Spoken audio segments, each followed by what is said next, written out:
Hi, I'm Stephen Petronio, and I am a choreographer from New York. I run the Stephen Petronio Dance Company, and when I was coming here to talk to you, I was thinking about our relationship, I as an artist and you in the medical field. And as you who are leading the medical field understand, your protocol and your practice and the rigor of your protocol is crucial. But I think you also understand, from judging from what I've been hearing in the last day or two, it's important in your research to go off-road. And the same is true in creating movement models and exploring new movement forms. It's very important to go off-road into the unknown, to find things that are not completely understood or formed yet. So I thought I would take this opportunity to have you get to know me a little bit more intimately.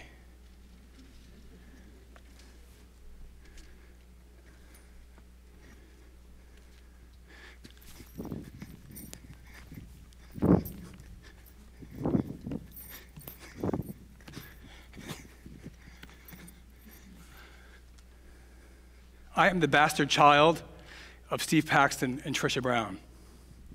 Steve and Trisha, two monumental figures in the development of postmodern dance. They, along with their cohorts, like-minded visionaries, began to break the models of what we think of as dance in America, and they totally revolutionized the way we see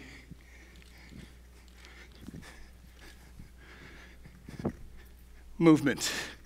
Steve and Trisha took the flat screen of the proscenium, where all things are oriented from center to you,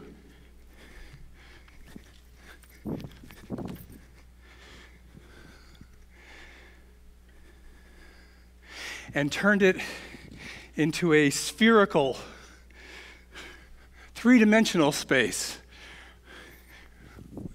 reaching out into all directions.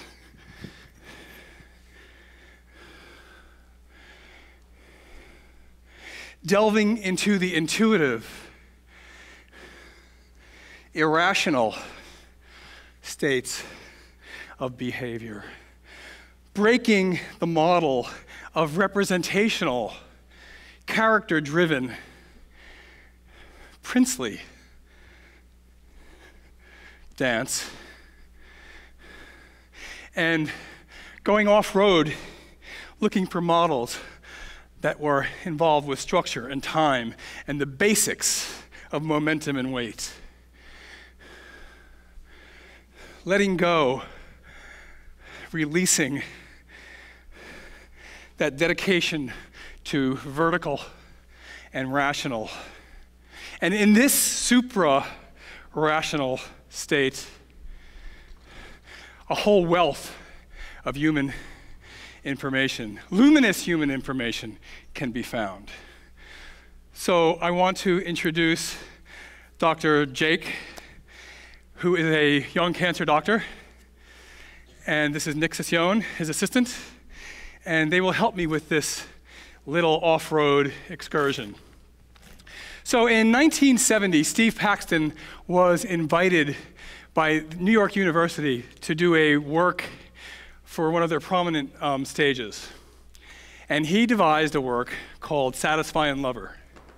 And Steve was really into stripping movement down to its essentials, so he devised a work for 42 people who would be walking in a very pedestrian, very normal pattern on stage. And then he decided it should be 42 redheads. And further, he decided that it should be 42 redheads who were nude. Insert laugh there. And at that point, NYU stopped the show and said, no, this can't happen, no nudity. So Steve devised an improvisational structure to take its place, and it's called intravenous lecture. And in intravenous lecture, I get hooked up to a saline drip, this is real, so the squeamish should shut their eyes. And I will talk to you about artistic censorship. Now, everybody asks why. Why are you being hooked up to an intravenous drip to discuss censorship? Well, I don't really want to save you. I don't really want to help you too much with that, but let's just say I need some hydration. So when Steve gave me this, so Steve was one of my first teachers. I met him when I was 18. And he came tumbling into my life like a beautiful Hermes. And he taught me many, many things. And he gave me this piece, intravenous lecture, as an improvisational structure. And his one requirement for me was that I make it an intravenous lecture that was relevant to my life, with my experiences and my stories about artistic censorship, and that I use my movement. So there was no real documentation for Steve's original performance. So this is it. This is our. Yeah, we good? Yeah. This is my intravenous lecture, and it's for you.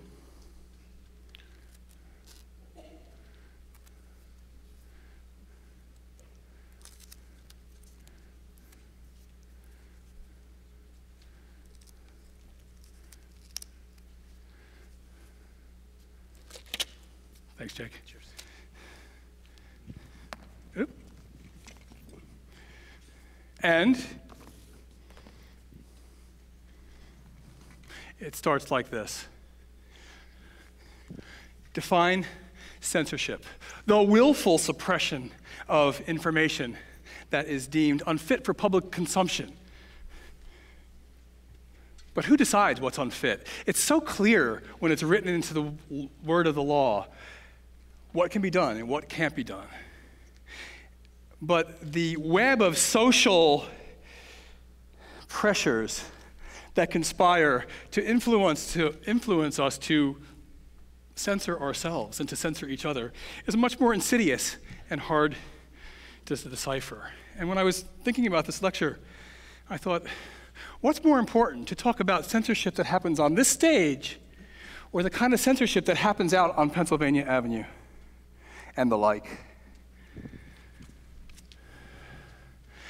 Growing up queer in the 80s, I understood censorship quite well.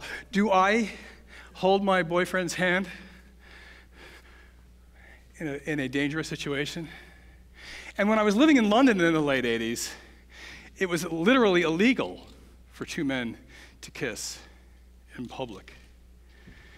And wasn't it just a few short months ago that I could marry my lover of 16 years in the great state of New York? Too right.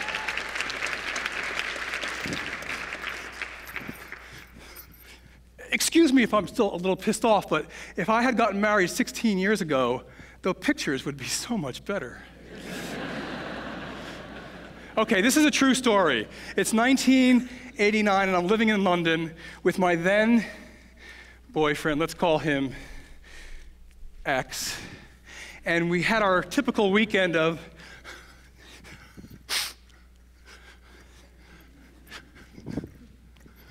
let's call it research. And I woke up and had a throbbing headache, and the first thought was, coffee.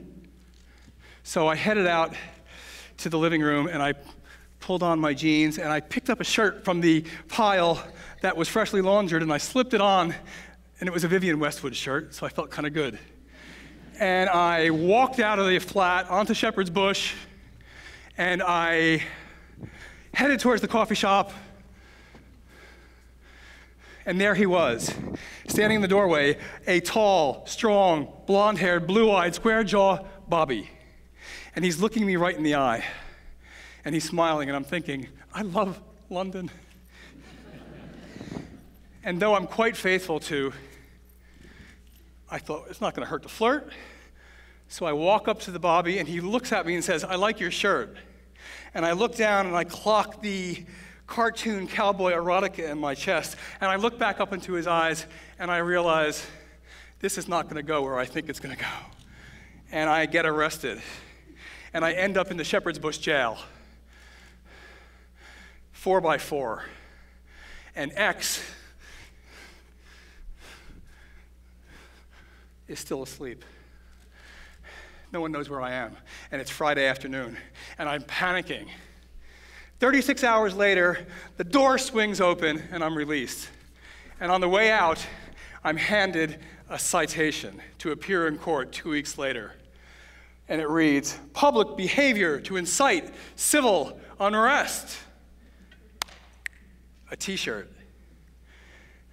So for 2 weeks, I'm freaking out. I don't know what to do. And I do the only thing I could think of when the day comes. I dress head to toe in Vivian. And I take X with me and his mother, and we head to the court, and I'm led into a holding pen with a group of criminals like me, and I'm led up to what can only be described as a pulpit, the perfect place for a performer to testify. And ahead of me is a man, the magistrate, sitting with his 2 minions. And between us, all the friends and relatives and lawyers of the day's defendants. And to my right are a group of criminals waiting to come on. And the magistrate says, please read the charges. And the magistrate, and the minion says, said defendant was wearing a t-shirt with the depictions of 2 cowboys. Cowboy 1 was...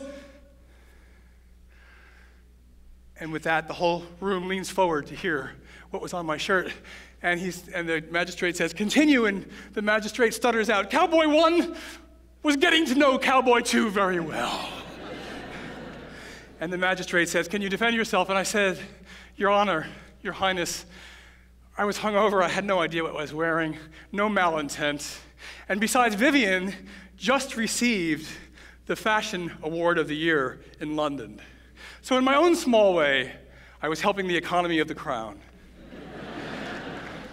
Magistrate says, case dismissed. And I say, Your Honor, Your Highness, Your Holiness, that shirt, I love that shirt, one of my favorites, and it cost $1,400. And the magistrate looks down at me and says, the court shall keep the shirt.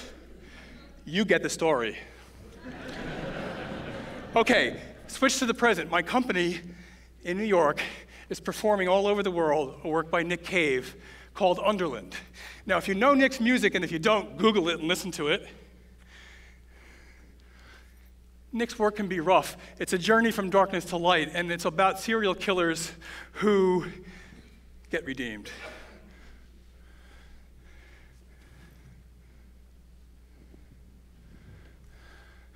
And while some of it is a little offensive, I admit, the one piece that always gets me, that the American producers censor from performing, is a simple song called the Ship Song, about lovers circling each other on the harbor of love. Well, the catch is my designer has given a visual on the video screen behind us of a nude woman from neck to knee, lying, breathing up and down, up and down. And it's the nudity that's offensive to my producers. Like our children don't have breasts, why can I show my breasts on the beach when I'm a boy, but my little girlfriends can't? Tatas, tits, knockers, jugs, the girls, the twins. We love them. We emulate them in our society. We reduce them, we enhance them, we lift them, we project them. You can tell the date of a year by the shape of the breasts on the street. Why do men insist on hiding and restricting the female breast as if it were a property? This is my whole body. If I don't give it to you, there's a hole in the story. Not the whole story.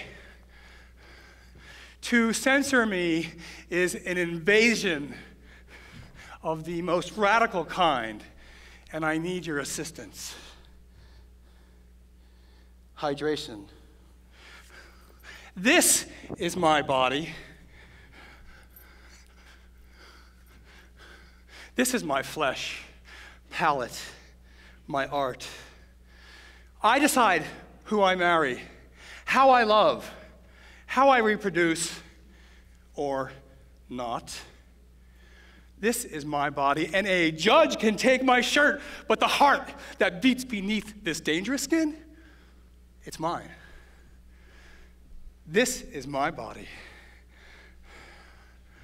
This is my intravenous lecture. And today, it's for you.